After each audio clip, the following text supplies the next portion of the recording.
എറണാകുളം കലൂരിൽ പുത്തൻ വീട്ടിൽ ജോണിന്റെയും ത്രേസ്യാമ്മയുടെയും മകനായിട്ടാണ് ശ്രീ ഇഗ്നേഷ്യസിന്റെ ജനനം.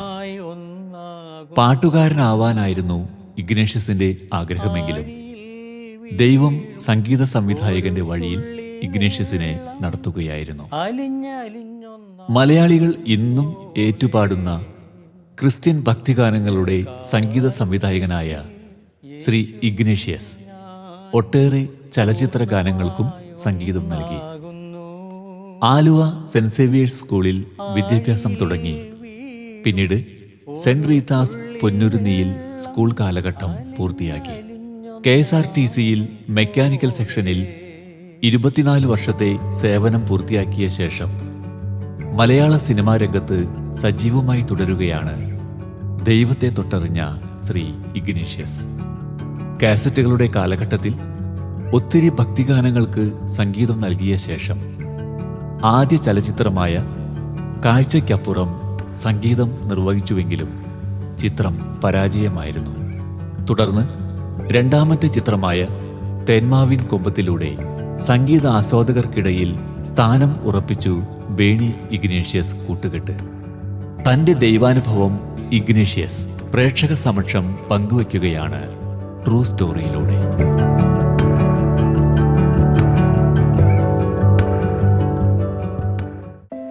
ഞാൻ എറണാകുളം ജില്ലയിൽ കലൂർ കത്തർക്കടവ് എന്ന് പറയുന്ന സ്ഥലത്താണ് താമസിക്കുന്നത്. എൻ്റെ വീട്ടുപേര് പുത്തൻ വീട്ടിൽ നിന്നാണ്. ഞങ്ങളെല്ലാവരും സംഗീതമായിട്ട് ബന്ധപ്പെട്ട ആൾക്കാരാണ്. പുത്തൻ വീട്ടിൽ ഞങ്ങൾ ബന്ധുക്കളെല്ലാവരും. ആ ഒരു പാരമ്പര്യമാണ് എനിക്കും കിട്ടിയിരിക്കുന്നത്. അതെനിക്കൊരു സന്തോഷമുള്ള കാര്യമാണ് എല്ലാവരും പറയുന്നതിൽ. കാരണം ഞങ്ങൾ ബന്ധുക്കളെല്ലാവരും കൂടുമ്പോഴും എല്ലാവരും പാട്ട് പാടും. അങ്ങനെ ഒരു പാട്ട് സംഗീത കുടുംബമാണ്. കലാകാരന്മാർ അഭിനയിക്കുന്നവരൊക്കെ ഉണ്ടായിരുന്നു. പലരും അറിയപ്പെടുന്ന ആളായിരുന്നു. പക്ഷേ അവർ ഒക്കെ ഇപ്പോൾ അവരില്ല. കാരണം അവർ മരിച്ചുപോയി പലരും. ഇപ്പം നിലവിലുള്ളവരിൽ അഭിനയിക്കുന്നവരില്ലെങ്കിലും സംഗീതക്കാരായിട്ടുള്ള ആളുകളുണ്ട്. അതിൽ പ്രധാനമായിട്ട് ഞാൻ തന്നെയാണ്. സംഗീതം ഇവിടെ തുടങ്ങിയതും ഇപ്പോൾ കണ്ടിന്യൂ ചെയ്തുകൊണ്ടിരിക്കുന്നതും ഞാൻ തന്നെ. പിന്നെ എനിക്ക് എൻ്റെ ഫാദർ PWD ജോലിക്കാരനായിരുന്നെങ്കിലും അദ്ദേഹം നാടകക്കാരനും. അന്ന് നാടകം എന്ന് പറഞ്ഞിട്ടുണ്ടെങ്കിൽ പാട്ട് പാടണം സ്റ്റേജിൽ, മൈക്കൊന്നുമില്ല. അഭിനയിക്കുന്ന ആൾ തന്നെ പാട്ടും പാടണം. ആ കാലഘട്ടത്തിൽ ഉണ്ടായിരുന്ന ആളാണ്. അപ്പോൾ പുള്ളിക്ക് മഹാരാജാസ് കോളേജിൽ താമസിക്കുന്ന സമയത്ത് അപ്പൂപ്പൻ ഗസ്റ്റ് ഹൗസിൻ്റെ സൂപ്രണ്ടായിരുന്നു. അപ്പോൾ അവിടെ അടുത്ത് തന്നെയാണ് എറണാകുളത്തെ പോസ്റ്റ് ഓഫീസാണ് അന്ന് താമസിക്കുന്ന വീട്. അപ്പോൾ അദ്ദേഹത്തിന് അപ്പൂപ്പന് പിള്ളേർ ഇങ്ങനെ നാടകം കൊണ്ടൊക്കെ പുറത്ത് ഇറങ്ങി നടക്കണം, പഠിക്കാതെ നടക്കണമെന്നും പുള്ളിക്ക് ഇഷ്ടമല്ല. പക്ഷേ എൻ്റെ അപ്പച്ചൻ അത് എങ്ങനെയായാലും നാടകം കളിക്കാനും പാട്ട് പാടാനും പോകാണ്ട് നിവൃത്തില്ല. പുള്ളി അതെങ്ങനെയായാലും ചെയ്തിരിക്കും.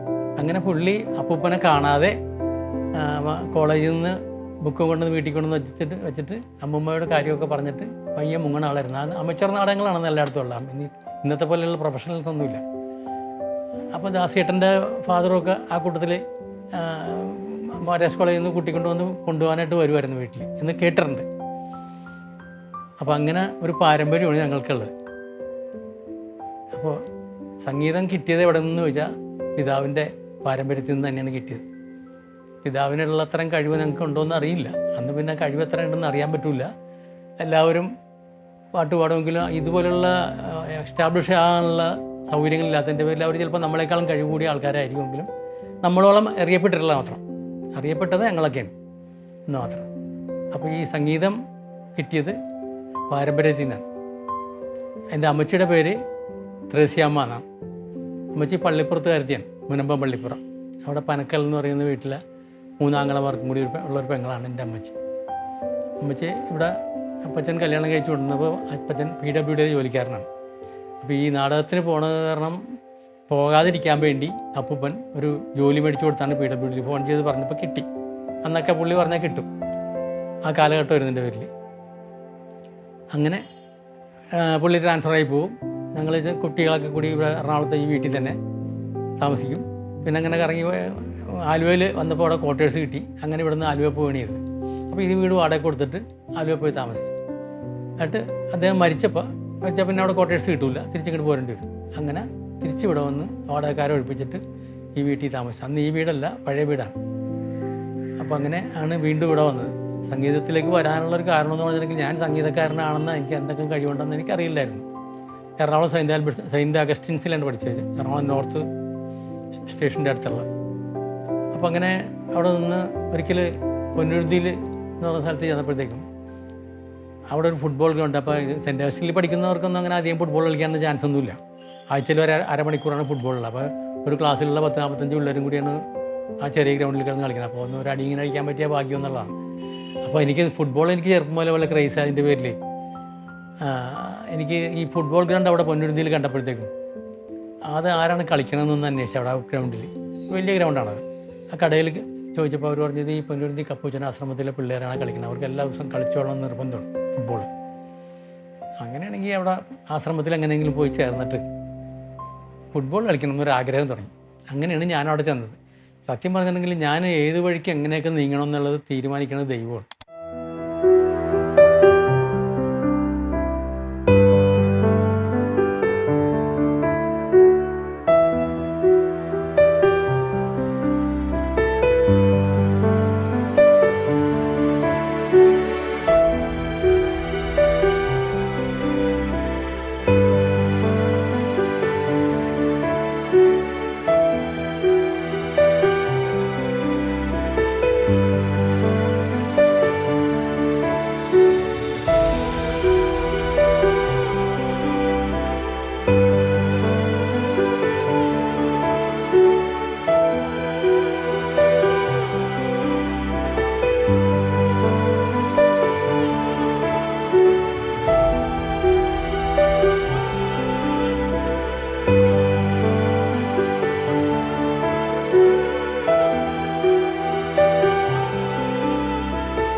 എൻ്റെ ഇന്നുവരെയുള്ള അനുഭവങ്ങളിൽ അങ്ങനെയാണ്. എനിക്കിതുവരെ ഞാൻ ഇന്നതാകണമെന്ന് വിചാരിച്ചാൽ സാധിച്ചിട്ടില്ല. സംഗീത സംവിധായകനാകണമെന്ന് ഞാൻ ആഗ്രഹിച്ചിട്ടില്ല. പക്ഷേ പാട്ടുകാരനാകണമെന്ന് വിചാരിച്ച് പാട്ടുകാരനായി കുറച്ചാൾ പറഞ്ഞ് പിന്നെ പാട്ട് പാടാൻ പറ്റാത്ത സാഹചര്യം. അത് ഞാൻ വീണ്ടും പാട്ടുകാരനാകണമെന്നുള്ള ആഗ്രഹം കൊണ്ട് ഒരുപാട് പൈസ മുടക്കി ഡോക്ടർമാരത്തെ പോയിട്ടും സാധിച്ചില്ല. കാരണം ഞാൻ ത്രോട്ടിനാണ് കുഴപ്പമൊന്നും അത് കരുതിയിട്ട് ത്രോട്ടിന് ട്രീറ്റ്മെൻറ്റ് നടത്തിക്കൊണ്ടിരിക്കരുത്. ഡോക്ടർമാരോടെങ്കിലും ഞാൻ പറയുമ്പോൾ അവർ പല ട്രീറ്റ്മെൻറ്റൊക്കെ നടത്തി. ഞാൻ പറയുന്ന കേട്ടിട്ട് ട്രീറ്റ് ചെയ്യാം. ശരിക്കും സ്റ്റൊമക്കിലായിരുന്നു കംപ്ലയിൻറ്റ്. അങ്ങനെയാണ് പാട്ട് നിന്നുപോയത്. പക്ഷെ പാട്ട് നിന്നുപോയിട്ട് പിന്നെ അത് വേണ്ട, അത് ആ ഇൻഡസ്ട്രിയിൽ ഞാനില്ലെന്ന് കരുതിയ കാരണം കുറേ കാലം അങ്ങനെ പോയി കഴിഞ്ഞപ്പോഴാണ് മ്യൂസിക് ഡയറക്ടർ ആകാനുള്ള അവസരം കിട്ടിയത്. മ്യൂസിക് ഡയറക്ടർ ആവണമെന്ന് ആഗ്രഹം ഉണ്ടായില്ലെങ്കിലും ദൈവത്തിൻ്റെ തീരുമാനം അതായിരുന്നു. പാട്ട് പാടണ്ട, പാട്ടുകാരെ പഠിപ്പിച്ച് പാടിച്ചാൽ മതി, പാടിക്കുന്ന ആളായാൽ മതി എന്നുള്ളത് ദൈവ തീരുമാനമാണ്. ഞാനത് ആ വിധത്തിൽ അങ്ങനെ നടക്കാൻ തുടങ്ങി. അങ്ങനെയാണ് മ്യൂസിക് ഡയറക്ടറായത്. മ്യൂസിക് ഡയറക്ടറായതിനു ശേഷം സിനിമയിലെന്ന് പറഞ്ഞൊന്നും ആഗ്രഹിച്ചിട്ടൊന്നുമില്ല. അത് നടക്കാത്ത കാര്യമാണെന്ന് വിചാരിച്ചു. അന്ന് കാസറ്റിൻ്റെ കാലഘട്ടമാണ്. അങ്ങനെ കാസറ്റിൽ ധാരാളം ഇങ്ങനെ ഇതുകൊണ്ടിരുന്നിച്ച് അതിനിടയിൽ കൂടി എനിക്ക് ജോലി കിട്ടി.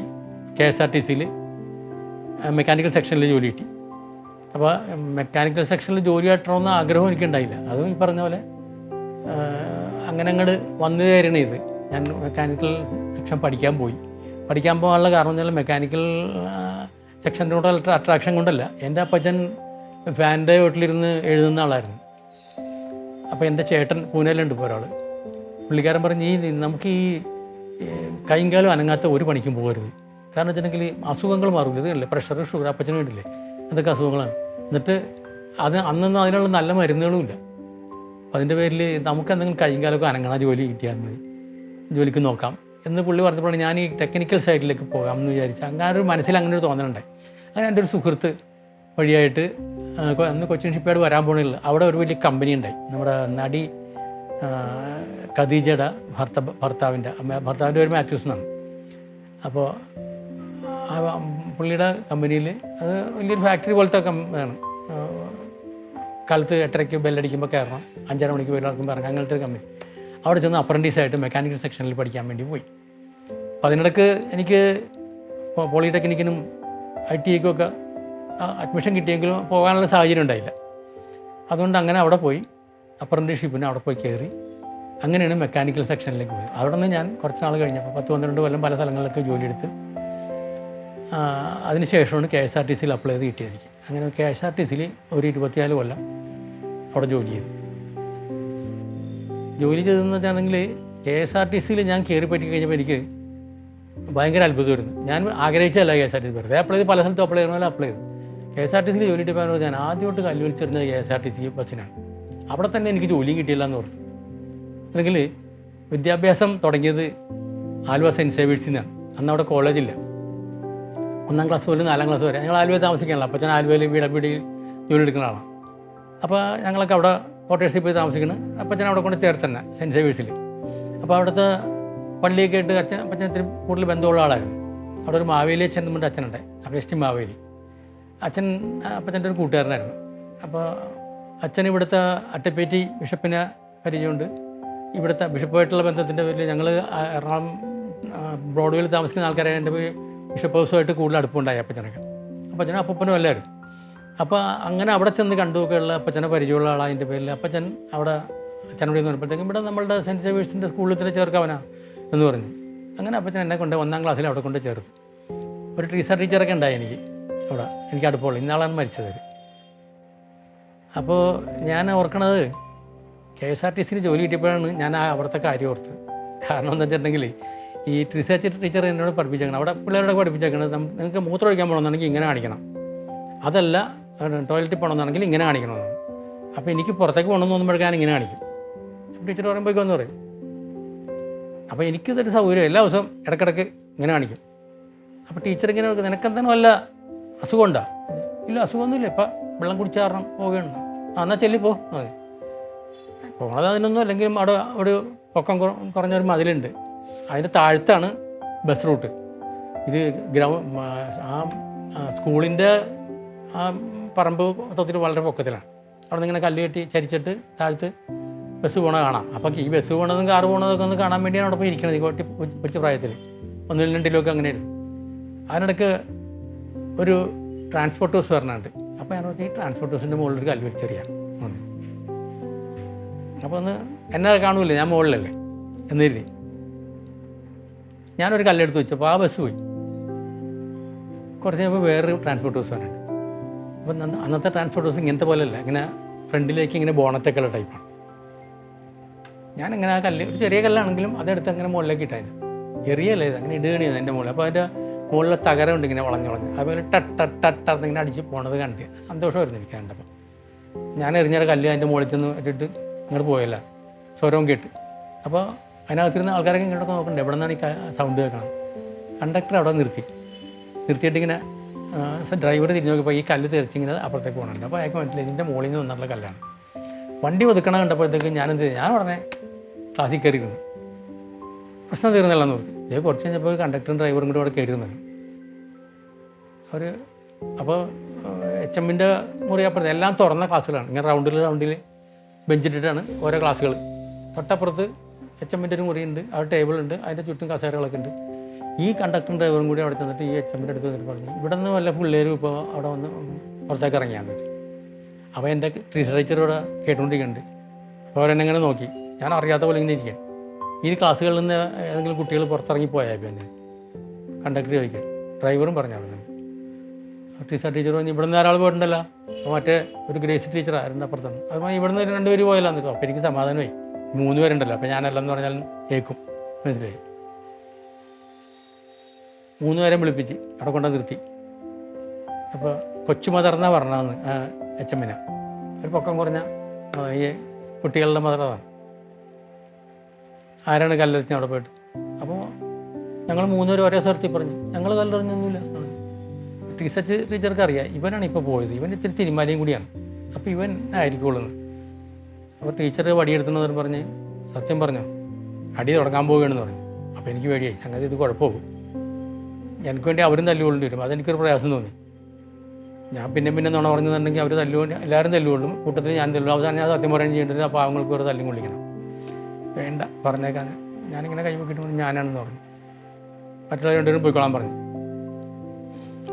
അപ്പോൾ കൊച്ചു മദർ പറഞ്ഞ കൊച്ചല്ലേ പോട്ടെ എന്ന് പറഞ്ഞു. അത് വേണ്ട, ഇനി അവനത് ചെയ്യാണ്ടിരിക്കണമെന്നാണെങ്കിൽ അവന് ഒരടിയെങ്കിലും കൊടുക്കണമെന്ന് പറഞ്ഞ് ടീച്ചർ പോയി ചൂരിലെടുത്തു. അന്ന് എല്ലാ ക്ലാസ്സിലും ചൂരിലുണ്ടാവും, അന്നത്തെ പോലെ ഒന്നുമല്ല. ചൂരിലെടുത്തുകൊണ്ട് 2-3 അടിയുണ്ട് കൈ നീട്ടിട്ടാന്ന് വെച്ചാൽ. മെയിലിൽ ഇത് ആവർത്തിക്കരുത്, ഇതിങ്ങനെ കാണിക്കുമ്പോൾ എനിക്ക് സംശയമുണ്ട് നീ വെറുതെ കറങ്ങാൻ പോവുകയാണെന്നുള്ളത്. ശരി ഇനി മുതൽ. പിന്നെ മുതൽ ആ സ്വഭാവം മാറിയുണ്ട്. പക്ഷേ എനിക്ക് ജോലി കിട്ടിയത് ഈ ട്രാൻസ്പോർട്ടിലാണ്. അപ്പോൾ എനിക്കതൊരു നിമിത്തം പോലെ എനിക്ക് തോന്നി. ട്രാൻസ്പോർട്ടിൽ ജീവിതത്തിൽ ആദ്യമായിട്ട് അവസാനമായിട്ടൊരു കല്ലെറിഞ്ഞാൽ ഞാൻ അവസാനം ട്രാൻസ്പോർട്ടിലെ ജോലിക്കാരനായി. അപ്പോൾ ആ കാലഘട്ടത്തിൽ കാസറ്റ് വർക്ക് ചെയ്യുമ്പോൾ ഈ നമ്മളുടെ ഒരു തരങ്കിണിയും രഞ്ജിനിയാണ് 2 കാസറ്റും. ഈ കാസറ്റ് കമ്പനികൾ രണ്ട്, പിന്നെ വേറെ അത് കഴിഞ്ഞിട്ട് തുടങ്ങി 2-3 അപ്പോൾ ആ കമ്പനികളിൽ രഞ്ജിനിക്ക് വേണ്ടി മ്യൂസിക് ഡയറക്ഷൻ ചെയ്യാനായിട്ടുള്ള ചാൻസ് കിട്ടി. അപ്പോൾ അത് അനിയനുണ്ടല്ലോ, ഞങ്ങൾ രണ്ടുപേരും കൂടി അന്ന് അതിൻ്റെ സ്ഥിരം മ്യൂസിക് ഡയറക്ടർമാർ ഷിബു ചക്രവർത്തി ആണ് പാട്ട് എഴുതുന്നത്. അപ്പോൾ ഞങ്ങളിവിടെ കല്ലൂർ ഒരു ഹോട്ടലുണ്ടായിരുന്നു കൽപ്പക. അപ്പോൾ അവിടെ ഒരു സ്ഥിരം മുറി ഉണ്ടായിരുന്നു. അപ്പോൾ KSRTC ജോലിക്ക് പോകുന്നുണ്ട്. KSRTC വന്നാൽ അവിടെ കമ്പോസിങ്ങിലിരിക്കും. കമ്പോസിങ് കഴിഞ്ഞ് വീട്ടിലേക്ക് പോരും. ഇങ്ങനെ ഓരോ കാര്യങ്ങൾ ചെയ്തുകൊണ്ടിരിക്കുകയായിരുന്നു. അപ്പോൾ ഈ ഓണത്തിന് ഓണപ്പാട്ടുകൾ ഇറക്കും. അപ്പോൾ ആ പാട്ടുകൾ പാടിക്കാൻ വേണ്ടി സുജാതൻ MG ശ്രീകുമാരൻ പാടിക്കാൻ വേണ്ടി മദ്രാസിലേക്ക് പോകേണ്ടി വന്നു. മദ്രാസിലേക്ക് പോയി അവിടെ ചെന്ന് കാലത്താണ് അവർ ഒരു സ്റ്റുഡിയോയിൽ പാടാമെന്ന് പറഞ്ഞേക്കണത്. അപ്പോൾ ആദ്യത്തെ പാട്ട് കഴിയുമ്പോൾ അവർക്ക് വേറെ സിനിമയുടെ പാട്ടുകളിലേക്ക് പോകാമല്ലോ. ശരി എന്ന് പറഞ്ഞു. അപ്പോൾ ഞങ്ങളവിടെ ചെന്നൊരു ഹോട്ടലിൽ താമസിച്ചുകൊണ്ടിരിക്കും, ഉസ്മാനും ഞങ്ങൾ രണ്ടുപേരും. അപ്പോൾ നാളെ കാലത്ത് റെക്കോർഡിങ്ങിന് പോകാം എന്ന് പറഞ്ഞിട്ട് കാറ് വന്ന് ഞങ്ങൾ റെഡിയായിട്ട് പോയി പാട്ടൊക്കെ എടുത്ത് അവരെ പറഞ്ഞു വിട്ടിട്ട്, അപ്പോൾ ഈ ഉസ്മാൻ രഞ്ജിനി ഓണർ ഉസ്മാൻ പറഞ്ഞ് നമുക്ക് AVM സ്റ്റുഡിയോയിൽ ഒരു പൂജയുണ്ട്, നമുക്കിനിയിപ്പോൾ വേറെ പണിയൊന്നുമില്ല, ഇനി വീട്ടിൽ പോയാൽ മതില്ല വൈകുന്നേരത്തെ ട്രെയിനിൽ, ആ പൂജ അറ്റൻഡ് ചെയ്യാൻ പോകാൻ വരാമോ? അവനെന്താ പൂജ അറ്റൻഡ് നമുക്കൊന്നും വേറെ നോക്കാനൊന്നുമില്ല, അവിടെ പോകാം പറഞ്ഞ് AVM സ്റ്റുഡിയോയിൽ പോയി പൂജ അറ്റൻഡ് ചെയ്ത്. പൂജ എന്ന് പറഞ്ഞിട്ടുണ്ടെങ്കിൽ ഒരു ശശി എന്ന് പറഞ്ഞ ആളുടെ ഒരു പടം ചെയ്തിട്ട് അത് സക്സസ് ആകാഞ്ഞിട്ട് വലിയ രണ്ടാമത്തെ പടം ഡേറ്റ് കൊടുത്ത് മോഹൻലാൽ ചിലവ് ചുരുക്കി ചെയ്യാൻ. അപ്പോൾ റൂമിക്ക് പൂജ നടക്കുന്ന ഷൂവിലേക്ക് നോക്കിയപ്പോഴത്തേക്ക് മോഹൻലാൽ തന്നെയാണ് പൂജ ചെയ്യുന്നത്. തോർത്ത കൊടുത്തു നിന്ന് എല്ലാ പടങ്ങളും വെച്ചിട്ടുണ്ട്, എല്ലാ ദൈവങ്ങളുടെയും പടങ്ങളൊക്കെ വെച്ചിട്ട് പുള്ളി തന്നെ ഇരുന്ന് പൂജ ചെയ്യുക. അപ്പോൾ അത്ര ചെറിയ ചുരുങ്ങിയ ചിലവിൽ ചെയ്തുകൊണ്ടിരിക്കുക. അപ്പോൾ അത് കഴിഞ്ഞ് എല്ലാവരും തേങ്ങ കൊടുക്കലൊക്കെ കഴിഞ്ഞിട്ട് ഇങ്ങനെ എല്ലാവർക്കും ലഡുവൊക്കെ വിതരണം ചെയ്തു. ലഡുവൊക്കെ മേടിച്ച് കഴിച്ചപ്പോൾ ഉസ്മാൻ എന്നോട് പറഞ്ഞ്, നമ്മുടെ പ്രിയദർശൻ ഇവിടെ ഉണ്ട്, പുള്ളിനെ ഒന്ന് പോയി കണ്ടേക്കാം, ഒന്ന് പരിചയപ്പെടുത്തേക്കാന്ന്. ശരി വാന്ന് പറഞ്ഞ് നമ്മൾ ഫ്രീ ബോർഡായിട്ട് നടക്കല്ലേ. അവിടെ ചെന്ന് പറഞ്ഞത് ഇതാണ് എൻ്റെ മ്യൂസിക് ഡയറക്ടർമാർ, ബേണി ഇഗ്നേഷ്യസ് എന്ന് പറയും. അപ്പോൾ ഇവരാണ് എൻ്റെ സ്ഥിരമായിട്ട് എല്ലാ വർക്കും ചെയ്തുകൊണ്ടിരിക്കുന്നത്. ഷിബു ചക്രവർത്തി എഴുതും, ഇവർ രണ്ടുപേരും കൂടി മ്യൂസിക്കും ചെയ്യും. ഇങ്ങനെയാണ് ഇപ്പോൾ എൻ്റെ വർക്കുകളൊക്കെ പോയിക്കൊണ്ടിരിക്കണമെന്ന് പറഞ്ഞു. അപ്പോൾ പുള്ളി പറഞ്ഞാൽ നിങ്ങളുടെ പാട്ടിലൊക്കെ ഞാൻ കേൾക്കാറുണ്ട്, ഓണത്തിന് ഇതൊക്കെ ഇറങ്ങണം, തരങ്ങിണി മേടിച്ച് കേൾക്കാറുണ്ട്, രഞ്ജിനി മേടിച്ച് കേൾക്കാറുണ്ട്. ഉള്ളം കേട്ടോ, നിങ്ങളുടെ പാട്ടുകളൊക്കെ എനിക്കിഷ്ടമാണ്, നിങ്ങളുടെ സ്റ്റൈൽ എനിക്കിഷ്ടമാണ്. ശരി താങ്ക്സ് ഒക്കെ പറഞ്ഞ് നേരത്തെ പുള്ളി പറഞ്ഞാൽ നിങ്ങളുടെ സ്റ്റൈലിലുള്ള ഏതെങ്കിലും ഒരു പടം വരുമ്പോൾ നിങ്ങളെ ഞാൻ വിളിക്കാൻ കേട്ടോ. അപ്പോൾ എനിക്കുള്ളിൽ ചെറിയ വന്ന് പലരും പറയാറുണ്ട്, ഇങ്ങനെ ആരും വിളിക്കാറുമില്ല. കാരണം അങ്ങനെ വിളിക്കണമെന്ന് വിചാരിച്ചാലും ചിലപ്പോൾ സാധിച്ചെന്ന് വരില്ല. കാരണം വെച്ചാൽ സാഹചര്യങ്ങളനുസരിച്ച് ചിലപ്പോൾ പ്രൊഡ്യൂസറാ, അല്ലെങ്കിൽ ഇപ്പോൾ അന്ന് പിന്നെ ഇങ്ങനെ നടന്മാർ കയറി ഇന്നാൾ മതി പറഞ്ഞ കാലമുണ്ട്. അല്ല, എൻ്റെ പേരിൽ ഡയറക്ടർക്കാണ് കൂടുതലും ഹോൾഡ്. അപ്പോൾ അതുകൊണ്ട് പ്രൊഡ്യൂസർ പറയണത് അല്ലെങ്കിൽ സ്ക്രിപ്റ്റ് റൈറ്റർ പറയണത് ഈ സ്ക്രിപ്റ്റിന് പറ്റിയ ആൾ ഇന്ന മ്യൂസിക് ഡയറക്ടറാണെന്ന് പറഞ്ഞെങ്കിൽ അയാളെ വിളിക്കേണ്ടി വരും. അപ്പോൾ അങ്ങനെ നമുക്ക് കിട്ടുമെന്നുള്ള ഒരു പ്രതീക്ഷയില്ല. പക്ഷേ പ്രിയദർശൻ പറഞ്ഞ വാക്ക് പുള്ളി വായിച്ചു. പിന്നെ പുള്ളിയുടെ മനസ്സിൽ ഈ തേന്മാവുംകൊമ്പത്തിൻ്റെ ഒരു ഐഡിയ വന്നപ്പോഴത്തേക്കും ഞങ്ങളുടെ പാട്ടുകളൊന്ന് പരിശോധിച്ച് നോക്കാം, ഞങ്ങളെ കൊണ്ടൊന്ന് ചെയ്യിച്ച് നോക്കാം എന്നൊരു ടെസ്റ്റ് എടുപ്പിക്കാൻ വേണ്ടി വിളിച്ചാൽ ഞങ്ങൾ. പുള്ളി അപ്പോൾ ആലപ്പുഴയിലും കണ്ടൊരു കല്യാണത്തിന് വന്നാണ്. എറണാകുളം BTH എന്ന് പറഞ്ഞ ഹോട്ടലിൽ പുള്ളി താമസിക്കുകയാണ്. അങ്ങനെ വിളിപ്പിച്ച് അവിടെ ചെന്ന് കമ്പോസ് ചെയ്തു. അപ്പോൾ പുള്ളിക്ക് കറുത്ത പെണ്ണ് എന്നുള്ള പാട്ട് നിങ്ങൾ കാസറ്റിൽ ചെയ്തതിൻ്റെ ആ തുടക്കം നമുക്ക് എടുക്കണം, അതിന് വല്ല തടസ്സം ഉണ്ടാകുന്ന ഒന്നുമില്ല, തടസ്സമൊന്നുമില്ല. കറുത്ത പെണ്ണെന്നുള്ള വാക്ക് അത് നമ്മുടെ കവിതകൾ ഗവൺമെൻറ് ഇറക്കിയൊക്കെയാണ് പണ്ടത്തെ കവിതകളുടെ കൂട്ടത്തിൽപ്പെട്ട, അതിന് പ്രത്യേകിച്ച് ഉടമസ്ഥനൊന്നുമില്ല. അത് എടുക്കാനുള്ള കാരണം പറഞ്ഞു ഞാൻ. അത് കറുത്ത പെണ്ണ് കരിങ്കുഴലി എന്നുള്ള പാട്ട് അതിനകത്തുണ്ട്. അത് നോക്കിയപ്പോഴത്തേക്ക് ഞാൻ ഷിബുവിൻ്റെ വീട്ടിൽ ഇരുന്നാണ് കമ്പോസ് ചെയ്യുന്നത് സമയത്ത് ഷിബുവിനോട് ചോദിച്ച് ഇത് കറുത്ത പെണ്ണ് കരിങ്കുഴലി ഇതിൻ്റെ അകത്തെ പാട്ടാണ്, ഇത് വയലാറിൻ്റെ അടുത്തല്ലേ, അവരുടെ പാട്ട് അയാളുടെ പാട്ടല്ലേ എന്ന് ചോദിച്ചപ്പോൾ പറഞ്ഞാൽ അത് ആർക്കും വേണമെങ്കിലും എടുക്കാം, വയലാറിൻ്റെ രണ്ടുപേരും എടുത്തിട്ട് നിങ്ങൾ വേണമെങ്കിൽ എടുത്ത് വന്നപ്പോഴത്തേക്കും അങ്ങനെയാണ് നമുക്ക് കൊടുക്കാമല്ലോ, ഇതിൻ്റെ എന്തെങ്കിലും നാടൻ പാട്ട് എടുക്കാമല്ലോ. അതുപോലെ ഒറ്റ മറിക്കലും മറിച്ചപ്പോഴത്തേക്കും കറുത്ത പെണ്ണെ നിന്നെ കാണാഞ്ഞിട്ട് ഒരു നാളുണ്ട് എന്നുള്ള പാട്ടുണ്ടായിരുന്നു. ഇങ്ങനെ കറുത്ത പെണ്ണെ നിന്നെ കാണാഞ്ഞിട്ടൊരു നാളുണ്ടേ, വരുത്തപ്പെട്ടേ ഞാനൊരു വണ്ടാഴ്ച മഞ്ഞേനടി. ഇങ്ങനെ ട്യൂണിട്ടപ്പോഴത്തേക്കും രഞ്ജിനി ഓണർ ഉസ്മാൻ പറഞ്ഞ് ഇത് നല്ല ട്യൂണാണ്, ആദ്യമായിട്ട് ഗുണം പോരാ, ഇത് മതി പോലത്തെ. പിന്നെ അതുമെന്ന് പിടിച്ചിട്ട് അത് ഫിനിഷ് ചെയ്യുന്നത്. പക്ഷേ പ്രിയദർശൻ പറഞ്ഞ് എനിക്ക് ആ തുടക്കം മാത്രം മതി, ആ 4 പേരുടെ ട്യൂൺ മാത്രം മതി, ബാക്കി ട്യൂൺ നിങ്ങൾ വേറെ ചെയ്തെന്ന് പറഞ്ഞു. അങ്ങനെയാണ് പുതിയത് ഉണ്ടാക്കി. എന്നിട്ട് ആ ലിറിക്കും ബാക്കിയുള്ളതൊക്കെ അന്ന് ആദ്യം എഴുതിയത് ഷിബു ചക്രവർത്തിയാണ്, രണ്ടാമത് എഴുതിയത് ഗിരീഷ് പുത്തഞ്ചേരിയാണ്. ഗിരീഷ് പുത്തഞ്ചേരിനെ കൊണ്ട് അതങ്ങ് കഴിവിച്ച് അതിനെ പൊളിച്ച് രണ്ടാമത് ഇങ്ങനെ പഠിച്ചിരിക്കുകയാണ്. പിന്നെ താളയിൽ പൊട്ടിട്ടും തങ്കമണി കൊമ്പാട്ടി എന്നൊക്കെ പറഞ്ഞ് അങ്ങനെ പുള്ളി എഴുതി വെച്ചപ്പോൾ അതൊരു അട്രാക്റ്റീവ്, വീണ്ടും അതിനേക്കാൾ അട്രാക്ഷനുള്ള ഒരു പാട്ടായി തീർന്നു. അത് റെക്കോർഡ് ചെയ്തു. അങ്ങനെ ആ പാട്ടുകളൊക്കെ വന്നു. അങ്ങനെയാണ് ഞാൻ സിനിമയിലൊക്കെ ഒരു നല്ലൊരു എൻട്രി കിട്ടി. അതിന് മുമ്പ് ഒരു പടം ചെയ്തിട്ടുണ്ടെങ്കിൽ അത് ഫ്ലോപ്പായി പോയി. കാഴ്ചക്കപ്പുറം എന്നുള്ള പടം ഫ്ലോപ്പായി പോയതിൻ്റെ പേരിൽ പിന്നെ ഇനി സിനിമ ഇല്ല. ആദ്യമായിട്ടൊരു പടം ചെയ്തിട്ട് അത് 4 നില പൊട്ടി എന്ന് പറയുമ്പോഴത്തേക്ക് പിന്നെ നമ്മളാരും വിളിക്കാനാണെന്ന് നിവർത്തിക്കുന്നത്. അങ്ങനെ ഒരു പടം ചെയ്ത് പൊട്ടിയ വിവരം പ്രിയദർശനം അറിയാൻ പാടില്ലായിരുന്നു. ഏതായാലും രണ്ടാമത്തെ പടമാണ് തെന്മാവിൻ കൊമ്പത്ത്. ആ കൊമ്പത്തിനുള്ള പടം ഇറങ്ങിയപ്പോൾ അതിലൊരു ദൈവാനുഗ്രഹം ഉണ്ടായിരുന്നു. കാരണം ഇടയ്ക്ക് ഇങ്ങനെ പുള്ളിനെ വിളിക്കുമായിരുന്നു ഞങ്ങൾ ഹോട്ടലിലേക്ക്, പുള്ളി താമസിക്കുന്ന ഹോട്ടലിലേക്ക്, ചെന്നൈയിലേക്ക്. ഞങ്ങളിങ്ങോട്ട് പോകുന്നു റെക്കോർഡിങ് കഴിഞ്ഞിട്ട്. അപ്പോൾ ഷൂട്ട് ചെയ്ത പാട്ടുകൾ കേട്ടിട്ട് പല നടന്മാരും പലരും എല്ലാവരും ഇത് വീണ്ടും റിപ്പീറ്റ് ചെയ്തിട്ട് ഇതൊക്കെ ഹിറ്റാകാൻ ചാൻസ് ഉള്ള പാട്ടുകളാണെന്ന് പറഞ്ഞിട്ട് പുള്ളി വലിയ ഹാപ്പി ആയിട്ടിരിക്കുന്ന സമയത്താണ് ഒരിക്കൽ ഞങ്ങൾ ഹോട്ടലിലേക്ക് വിളിക്കുന്നത്. വിളിച്ചപ്പോഴത്തേക്ക് പുള്ളി എടുത്തിട്ട് പറഞ്ഞ് നമ്മളുടെ പടത്തിൻ്റെ ഏതാണ്ടും പണികളൊക്കെ തീർന്ന് ഇനി ദൈവത്തിൻ്റെ കയ്യിലാണ് പറഞ്ഞു. അത് കേട്ടപ്പോൾ ഓർത്ത് ഈ 13 ദിവസം ശരിക്കും പള്ളി പോയി പ്രാർത്ഥിക്കാം, മുടക്കണ്ട. അതായത് ഈ 13 ദിവസം ഞാനും എൻ്റെ ഫാമിലി എല്ലാ ദിവസവും പള്ളി പോയി ഒരു കുർബാന കാണുമായിരുന്നു. എന്ന് വെച്ചിട്ടുണ്ടെങ്കിൽ കുർബാന കാണുന്നത് വേറൊന്നും വേണ്ടല്ല, നമ്മുടെ പടം രക്ഷപ്പെട്ട് പാട്ടും രക്ഷപ്പെട്ട് നമുക്ക് ജീവിതം അതിനകത്തൊക്കെ ആയിക്കിട്ടാൻ വേണ്ടിയുള്ള ഒരു അവസാന ശ്രമം പോലെയാണ് ആ പ്രാർത്ഥന. മനസ്സ് തുറന്നുള്ളൊരു പ്രാർത്ഥന. അങ്ങനെ പ്രാർത്ഥിക്കാൻ ഇപ്പോഴും ഒരു പടത്തിൻ്റെ ആവശ്യത്തിന് വേണ്ടിയും പോകാൻ പറ്റിയില്ല. അന്ന് പ്രാർത്ഥിച്ച പോലെ ഞാൻ അന്ന് വേറെ കാസറ്റ് റെക്കോർഡിങ്ങിനൊക്കെ പോയാൽ എവിടെന്നെങ്കിലും ചാടി ആ അടുത്തുള്ള പള്ളിയിൽ പോയി കുർബാന കാണും, വൈകുന്നേരമെങ്കിലും പോയി കാണും. അങ്ങനെ ആ 13 ദിവസം മുടങ്ങാണ്ട് പ്രാർത്ഥിച്ചതിന് ശേഷം ഈ പടം റിലീസാണ്. സ്വീകരിച്ചാലും നാഥ സ്വീകരിച്ചാലും ഈ എളിയവർ തൻ കാഴ്ചകൾ നീ ബലിയണച്ചാലും സ്വന്തമായി ഒന്നുമില്ല കൈമുതൽ നാഥ നിന്ദാനമാണീ ജീവിതം എന്നേറ്റു ചൊല്ലുന്നു. സ്വീകരിച്ചാലും നാഥ സ്വീകരിച്ചാലും ഈ എളിയവർ തൻ കാഴ്ചകൾ നീ ബലിയണച്ചാലും. അതിനു മുമ്പ് തന്നെ 1 മാസം മുമ്പ് പാട്ട് റിലീസായി. പക്ഷെ ഒരു തണുപ്പൻ പ്രതികരണമായിരുന്നു അതിന് കിട്ടിക്കൊണ്ടിരുന്നത്. ആ പാട്ടുകളൊക്കെ എല്ലാ പാട്ടുകളും പോലെ തന്നെ ഇങ്ങനെ എല്ലാവരും കടകളിലൊക്കെ വെച്ച് കേൾക്കുന്നുണ്ട്. നമ്മളതിലേ പോകുമ്പോഴൊക്കെ ഈ പാട്ടുകൾ കള്ളിപ്പൊങ്കൽ, നിലാപ്പൊങ്കലൊക്കെ കേൾക്കുന്നുണ്ട്. പടം റിലീസായി കഴിഞ്ഞിട്ട് ഈ പാട്ടിൻ്റെ ഒരു സെയിലെന്ന് പറഞ്ഞിട്ടുണ്ടെങ്കിൽ അതെടുത്ത മാഗ്ന സൗണ്ടുകാർ തന്നെ ഞെട്ടിപ്പോയി. Magna sound നഷ്ടത്തിലേക്കുള്ള സമയമാണെന്ന്. അവരന്ന് 7 ലക്ഷം രൂപ കൊടുത്താണ് 5 പാട്ട് മേടിച്ചത്. 1 മാസം കൊണ്ട് 1.25 ലക്ഷം കാസറ്റ് പോയി. അതിന് ചരിത്രമുണ്ടത്. ഞങ്ങൾക്ക് അവർ വിളിച്ച് ഗോൾഡൻ ഡിസ്ക് എന്നും പറഞ്ഞുകൊണ്ടൊരു അവാർഡ്. അത് വളരെ അപൂർവമായിട്ട് ആൾക്കാർക്ക് കൊടുക്കുന്ന ഒരു അവാർഡാണ്. ബോംബെയിൽ നിന്ന് അവർ കൊണ്ടുവന്ന് അംബാസഡർ പല്ലവ എന്ന് പറഞ്ഞുകൊണ്ട് മദ്രാസിലൊരു ഹോട്ടലുണ്ട്, അവിടെ സ്വീകരണം വെച്ച് അന്നത്തെ നടിയന്മാരും എല്ലാവരും അവിടെ കൂടി ഞങ്ങൾക്ക് 2 പേർക്കും പിന്നെ MG Sreekumar golden disc award കൊടുത്തു. അത് കഴിഞ്ഞിട്ട് അങ്ങനെ ഒരു അവാർഡ് അവർക്ക് കൊടുക്കാനായിട്ട് വന്നിട്ടില്ല. കാരണം അത്തരം ബൂം ഉണ്ടായിട്ടില്ല ഒരു പാട്ടിന്. അവർ ഒരിക്കലും പ്രതീക്ഷിക്കാത്ത ഒരു സെയിലാണ്. 1 മാസം കൊണ്ട് 1.5 ലക്ഷം കാസറ്റ് പോകാമെന്ന് പറഞ്ഞിട്ടുണ്ടെങ്കിൽ ഒരു 50 വരെയൊക്കെ പോയിട്ടുണ്ട് പല പാട്ടുകളും. എങ്കിലും ഇത് അവർ ഞെട്ടിപ്പോയി. കാരണം അതെങ്കിൽ പടം വന്നു കഴിഞ്ഞപ്പോഴാണ്. അതിനു മുമ്പ് ഒരു 10,000 കാസറ്റൊക്കെ പോയ പടം വന്നു കഴിഞ്ഞ് പ്രിയദർശൻ്റെ വിഷ്വലും കൂടി കൂടിയിട്ട് ഇങ്ങോട്ട് ആളുകൾ അതിൻ്റെ അകത്ത് അങ്ങോട്ട് ഭ്രമിച്ചു പോയി എന്നുള്ളതാണ് സത്യം. എല്ലാ പാട്ടുകളും പുള്ളി ഗംഭീരമായിട്ട് എടുത്തു വെച്ചേക്കും. അപ്പോൾ ആ പടത്തിൽ ഞാനും പോയി കണ്ടു കഴിഞ്ഞിട്ട് പുള്ളി പറഞ്ഞു തന്ന പോലെ തന്നെ നിലാപ്പൊങ്കൽ എന്ന് പറഞ്ഞ പാട്ട് തുടങ്ങുമ്പോൾ ഞാൻ ഏറ്റവും ഹൈറ്റിൽ മലമുകളിൽ കൊണ്ട് ക്യാമറ വെക്കും, സന്ധ്യാകുമ്പോഴായിരിക്കും.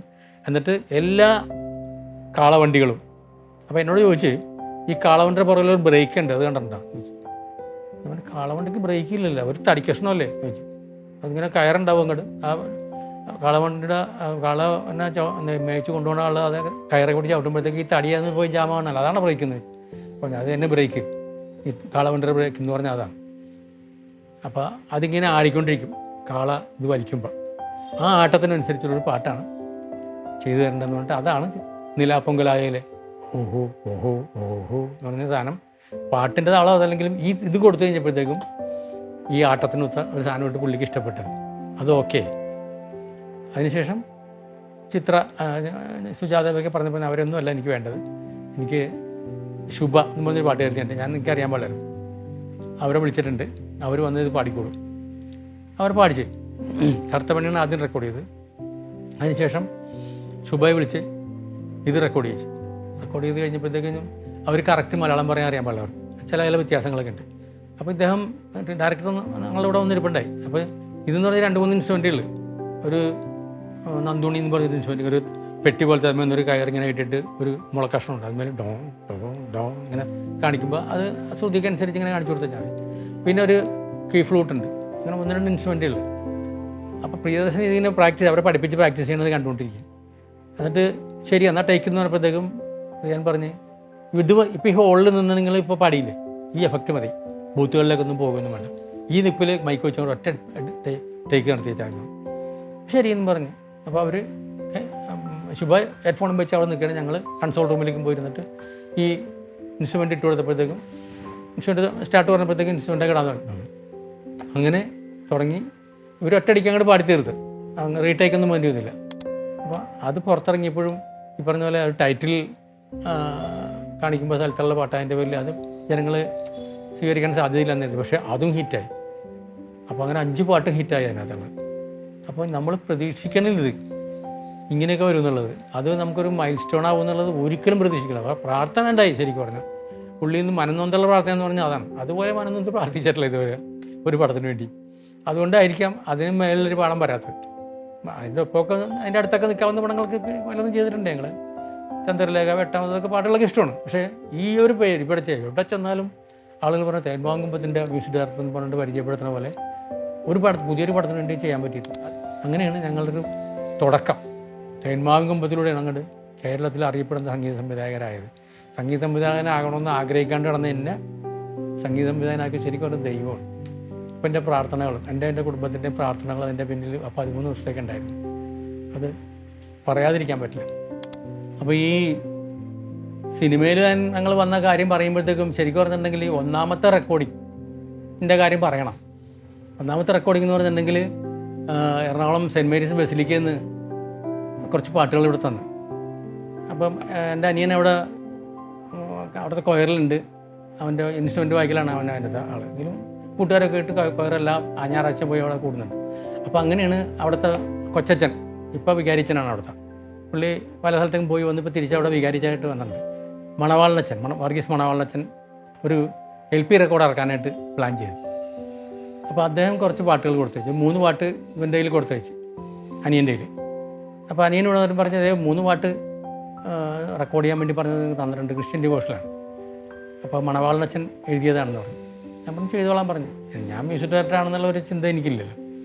അപ്പോൾ അല്ല 3 പാട്ടും കൂടി ഞാൻ ചെയ്താൽ ശരിയാവില്ല, ചേട്ടൻ ചെയ്യുന്നു പറഞ്ഞു. ഞാൻ പറഞ്ഞു ഞാൻ 3 പാട്ട് ഞാൻ ചെയ്യണമെന്നില്ല, വല്ല ഒരെണ്ണം വല്ലതും ചെയ്യാം, ബാക്കി 2 നീ ചെയ്തൊന്നു.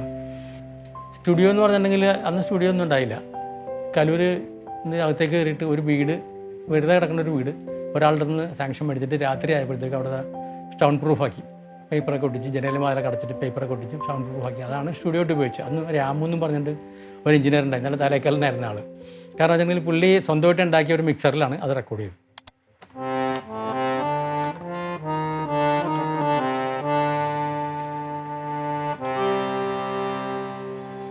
നാഥാ പാപി ഞാൻ, എന്നിൽ നിന്നെങ്ങും പോകരുതേ. നാഥാ പാപി ഞാൻ, എന്നിൽ നിന്നെങ്ങും പോകരുതേ. ആമോദാൽ തൊട്ടൊന്നനുഗ്രഹിക്കൂ, സൗഖ്യം നേടും ഞാൻ പൂർണ്ണമാ. നാഥാ പാപി ഞാൻ, എന്നിൽ നിന്നെങ്ങും പോകരുതേ. ഇതാണ് ആദ്യമായിട്ട് ഞാൻ കമ്പോസ് ചെയ്ത് റെക്കോർഡ് ചെയ്ത പാട്ട്.